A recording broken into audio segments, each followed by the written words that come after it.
Praise God. Hello, my dear students.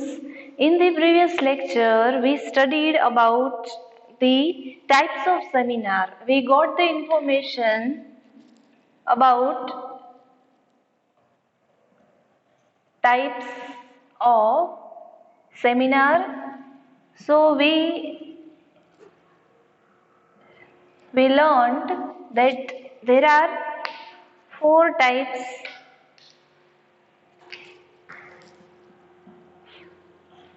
First, mini seminar, that we have already learned. બરોબર, જે આપણે શીખ્યું પહેલો પ્રકાર.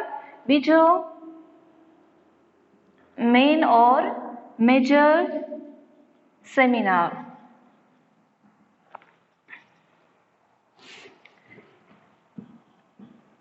Third one is our national seminar, and fourth one is international seminar.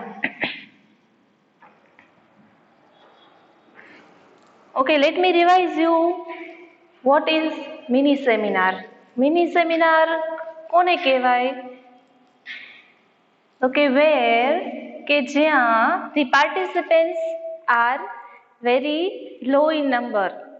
જે સેમિનારમાં જે નાના પાયે આપણે જે શીખ્યું હતું કાલે ગયા લેક્ચરમાં, મિની સેમિનાર એટલે કે જ્યાં ગ્રુપ ડિસ્કશન થતું હોય, એનું જ ફોર્મ છે ગ્રુપ ડિસ્કશન. જ્યાં પાર્ટિસિપન્ટ્સના વચ્ચે થતું હોય, બરોબર, અને જેમાં પોપ્યુલેશન કેવી હોય? સ્મોલ પોપ્યુલેશન હોય, સ્મોલ પોપ્યુલેશન હોય, બરોબર. એનું કેરેક્ટરિસ્ટિક્સ છે જે આપણે જોયું હતું. પહેલી બાબત, જેમાં ગ્રુપ ડિસ્કશન થતું હોય પાર્ટિસિપન્ટ વચ્ચે, એને આપણે શું કહેવાય? Mini seminar. Mini means small, and the strength of participant is લો, બરોબર. નાનું એવું પોપ્યુલેશન, દેટ મીન્સ એમાં પાર્ટિસિપન્ટ્સ કેવા હશે? ઓછા હશે.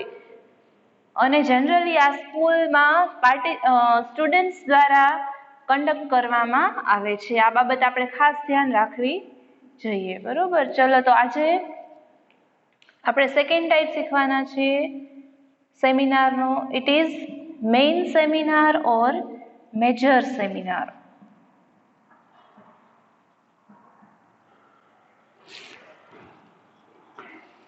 ઓકે, તો હવે કોને આપણે મેઇન અને મેજર સેમિનાર કહીશું?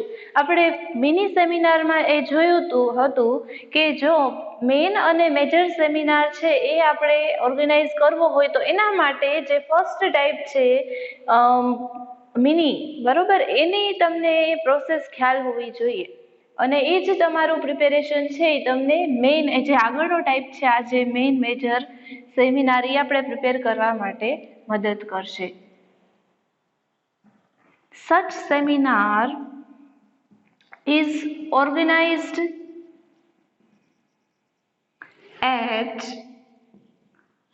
institutional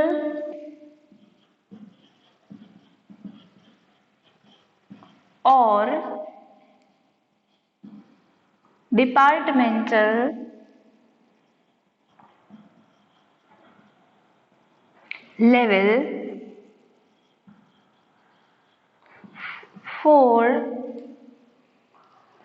level on a particular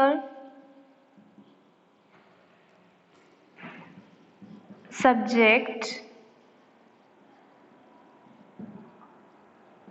Okay, so this is just a meaning. Such seminar is organized at institutional or departmental level on particular subject. હવે આ પ્રકારના સેમિનાર છે, મિનીની વાત નથી થતી અત્યારે. મિનીથી એક સ્ટેપ અહેડ, એક સ્ટેપ આગળ જોઈએ તો મેઇન છે. મેઇન અથવા મેજર સેમિનારના પ્રકારમાં શું આપણે વસ્તુ યાદ રાખવાની છે કે આ પ્રકારના સેમિનાર છે એ ઓર્ગેનાઇઝ કયા લેવલે ઓર્ગેનાઇઝ થાય છે? તો કે ઇન્સ્ટિટ્યુશનલ લેવલે, કોઈ પણ સંસ્થાકીય સ્તર ઉપર જે સેમિનારનું આયોજન થાય છે, as well as departmental level અથવા ડિપાર્ટમેન્ટ વાઇઝ જે પ્રકારની સેમિનારનું ઓર્ગેનાઇઝેશન થાય છે, આયોજન થાય છે, એને આપણે મેજર ઓર મેઇન સેમિનાર કહીશું. As we have a purpose, for every seminar, દરેક સેમિનારનો એક પર્પઝ હોય છે. તો here I have already noted that it has a particular subject, it has a particular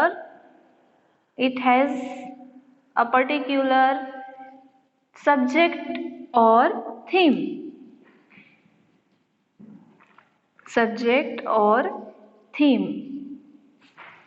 બરોબર. જો આ સેમિનારનો પણ કોઈ ઉદ્દેશ્ય હોય છે. જનરલી આ ટીચર્સને, let me note here, generally it is here teachers training seminar or teacher student seminar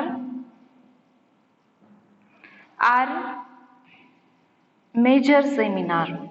બરોબર. અહીંયા શું કહેવા માંગે છે કે જ્યારે ટીચર્સ ટ્રેનિંગ સેમિનાર હોય એ એક મેજર સેમિનાર કહેવાય છે.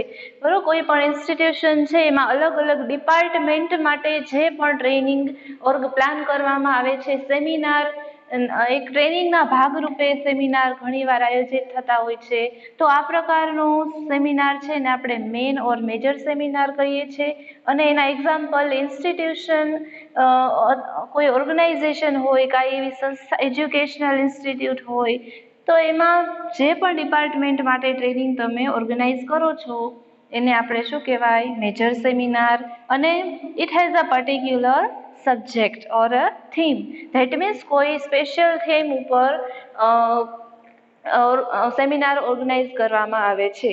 અત્યારે જોઈએ તો આપણે કરંટ અફેર્સ પ્રમાણે ન્યૂ એજ્યુકેશનલ પોલિસી, નવી શૈક્ષણિક નીતિ છે એનો અમલ કરવાની પ્રોસેસ અત્યારે ચાલુ છે. તો ભવિષ્યમાં એ પોલિસીના સ્ટ્રિક્ટ ઇમ્પ્લિમેન્ટેશન માટે, એના સક્સેસફુલ ઇમ્પ્લિમેન્ટેશન માટે શું વેરિયસ એજ્યુકેશનલ ઇન્સ્ટિટ્યૂટને સેમિનાર દ્વારા ટ્રેનિંગ આપવામાં આવે છે. એના એમ્પ્લોઈઝ છે, એના એક્ઝિક્યુટિવ્સ છે, ટીચર્સ છે, પ્રિન્સિપાલ્સ છે, as well as there are various participants who will make this policy to take at a great level. બરોબર. તેઓ કે સારા લેવલ ઉપર લઈ જઈ શકે છે. તો આ એક મેજર સેમિનાર છે કે એના દ્વારા આપણે કોઈ પણ પ્રોજેક્ટ છે એને ઇઝીલી આપણે ઇમ્પ્લિમેન્ટ કરી શકીએ. કયા લેવલ ઉપર? ડિપાર્ટમેન્ટલ લેવલ ઉપર. આપણે ઓર્ગેનાઇઝેશનમાં જોઈએ તો એમાં અલગ અલગ ડિપાર્ટમેન્ટ્સ હોય છે, જેવા કે મેનેજમેન્ટ ડિપાર્ટમેન્ટ હોય, પછી રિસર્ચ ડેવલપમેન્ટ હોય, રિસર્ચ એન્ડ ડેવલપમેન્ટ, પછી હ્યુમન રિસોર્સ, આ પ્રકારની ઓર્ગેનાઇઝેશન હોય ગમે તે. બરાબર. તો એમાં અલગ અલગ પ્રકારના ડિપાર્ટમેન્ટ હોય છે અને એઓને ટ્રેનિંગ આપવા માટે આવા સેમિનારનો આયોજન કરવામાં આવે છે. હવે મિની સેમિનાર કરતાં એક સ્ટેપ ઇમ્પ્રૂવ અથવા એનાથી એક વધારે ચડિયાતું સેમિનાર છે. કારણ કે આમાં પાર્ટિસિપન્ટ્સ વિશે કાંઈ મેન્શન નથી કરેલું. બરોબર. બટ આપણે સમજી શકીએ કે the important persons who will be the participants, જે રિસ્પોન્સિબલ અને મહત્વના વ્યક્તિઓ હોય એને જ આપણે સેમિનારમાં પાર્ટિસિપેટ કરવા આપીશું. બરોબર. તો આનો મિનિંગ આપણે જોયો. હવે આપણે જે ફર્સ્ટ ટાઈપમાં આપણે જોયું હતું કે આનાથી સ્ટુડન્ટની અલગ અલગ સ્કિલ્સ છે એ ઇમ્પ્રૂવ થશે, જેવી કે ક્વેશ્ચનિંગ સ્કિલ, પ્રેઝન્ટેશન સ્કિલ. તો આ મેઇન અને મેજર સેમિનારનો પણ આપણે એડવાન્ટેજ આપણે જોઈ લઈએ. એડવાન્ટેજ, આનાથી શું આપણે બેનિફિટ મળે? The purpose of seminar will be achieved. બરોબર છે. જે પર્પઝ છે, ઉદ્દેશ્ય છે સેમિનારનો એ અચીવ કરવામાં હેલ્પફુલ થાય છે. ક્યારે? જ્યારે આપણે મેજર સેમિનારને એનો ઉપયોગ કરીએ ત્યારે. પછી એના જે સ્પીકર ઓર હેડ, આપણે પ્રેસિડેન્ટ જોયું હતું. બરોબર. ફર્સ્ટ આપણે જે ઓર્ગેનાઇઝરની વાત થઈ હતી, તો ઓર્ગેનાઇઝર છે ઓર સ્પીકર છે એના જે પણ હેડ હોય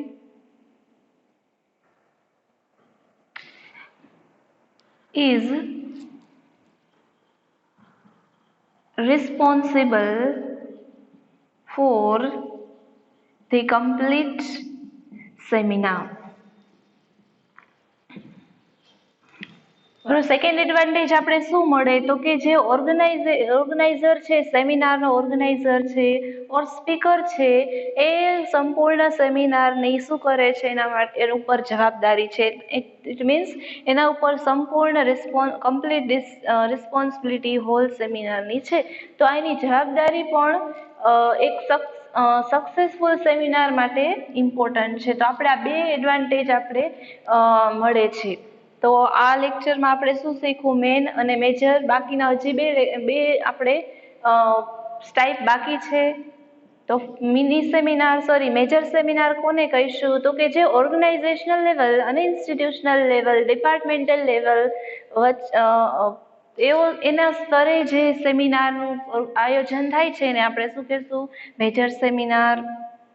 પછી એનું પર્ટિક્યુલર એક સબ્જેક્ટ અથવા એક ટોપિક ઉપર એ ઓર્ગેનાઇઝ થાય છે, બરોબર. એના પછી આપણે એના મેરિટ જોયા, મેરિટ એટલે ફાયદાઓ, એના એડવાન્ટેજ જોયા. તો કે એનું પર્પઝ જે સેમિનારનું અચીવ થાય છે અને એના સિવાય એક ઓર્ગેનાઇઝરની રિસ્પોન્સિબિલિટીને આમાં એક એડવાન્ટેજ તરીકે એનું મેન્શન કર્યું છે. ઓકે, તો I hope this lecture will be helpful in your study. So we'll meet you in the next lecture with the remaining types of seminar.